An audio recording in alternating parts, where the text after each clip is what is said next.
Olá, queridos irmãos, amadas irmãs, a paz do Senhor Jesus esteja sempre com todos vocês. Hoje, sábado, dia 26 de outubro, estamos na 29ª semana do Tempo Comum e meditaremos nesse momento no Evangelho de São Lucas, capítulo 13, versículos de 1 a 9. Naquele tempo, vieram algumas pessoas trazendo notícias a Jesus a respeito dos galileus que Pilatos tinha matado, misturado seu sangue com o dos sacrifícios que ofereciam. Jesus lhes respondeu: Vós pensais que esses galileus eram mais pecadores do que todos os outros galileus por terem sofrido tal coisa? Eu vos digo que não. Mas se vós não vos converterdes, ireis morrer todos do mesmo modo. E aqueles 18 que morreram quando a torre de Siloé caiu sobre eles? Pensais que eram mais culpados do que todos os outros moradores de Jerusalém? Eu vos digo que não. Mas se não vos converterdes, ireis morrer todos do mesmo modo. E Jesus contou esta parábola. Certo homem tinha uma figueira plantada na sua vinha. Foi até ela procurar figos e não encontrou. Então disse ao vinhateiro: Já faz 3 anos que venho procurando figos nesta figueira e nada encontro. Corta-a, porque está ela inutilizando a terra. Ele, porém, respondeu: Senhor, deixa a figueira ainda este ano. Vou cavar em volta dela e colocar adubo. Pode ser que venha a dar fruto. Se não der, então tu a cortarás. Palavra da salvação. Queridos irmãos, amadas irmãs, nós temos na palavra de hoje uma reflexão muito interessante que nos convida a um passo de maturidade, de crescimento.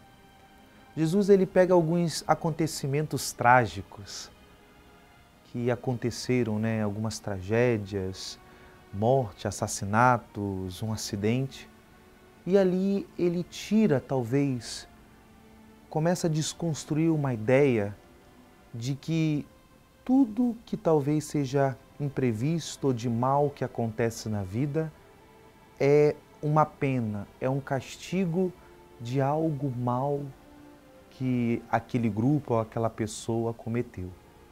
E, de fato, isso é um pensamento muito presente hoje, principalmente quando as pessoas estão vivendo algum tipo de sofrimento e às vezes não tem muita explicação e quando vai se perguntar o porquê da dor, do sofrimento, a pessoa às vezes remete a uma negligência dela do passado, remete a uma atitude, diz, eu estou pagando hoje o que eu fiz com tal pessoa, o que eu realizei, e busca sempre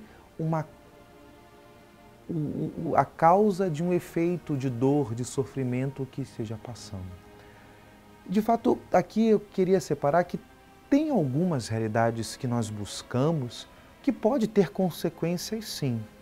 Mas isso é uma realidade lógica, isso não tem nada a ver com Deus. Muitas das vezes nós temos as consequências dos nossos atos. Se agimos de uma determinada forma, esse ato terá uma consequência, e pode ser uma consequência boa ou ruim. Contudo, também tem algumas coisas na nossa vida que não necessariamente tem uma causa que explique o efeito dela. Algumas coisas na nossa vida acontecem por uma questão de imprevisto e também podem acontecer por uma permissão e por providência de Deus. A fé cristã, ela nos dá a compreender que faz parte do processo de santificação e de crescimento a cruz, o sofrer, as realidades contrárias. Essa ideia de que se eu agradar a Deus eu não vou sofrer, não é cristã. Porque muitas das vezes nós agradamos a Deus no sacrifício, na entrega, na totalidade. Então, quando Jesus começa a falar, talvez é para tirar esse mecanismo, né, que quem sofre é porque fez alguma coisa, então está pagando as suas penas. Nem sempre. Muitas das vezes nós sofremos por motivos imprevistos e muitas vezes o sofrimento é via de santificação, é via de santidade. É só olhar a vida dos santos.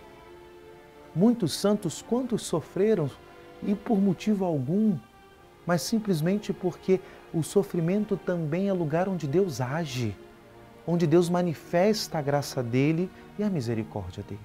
Talvez essa palavra nos ajude a olhar para a nossa vida e entender, nos autoconhecermos e também ouvirmos a vontade de Deus, os propósitos de Deus. Entender o caminhar de Deus na nossa vida e também entendermos que se estamos no Senhor, tudo serve para nos moldar e realizar a obra dele.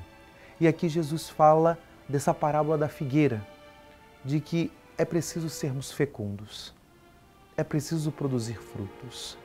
Mais do que julgar, é preciso que nos conscientizemos do nosso processo de crescimento, de conversão em Deus.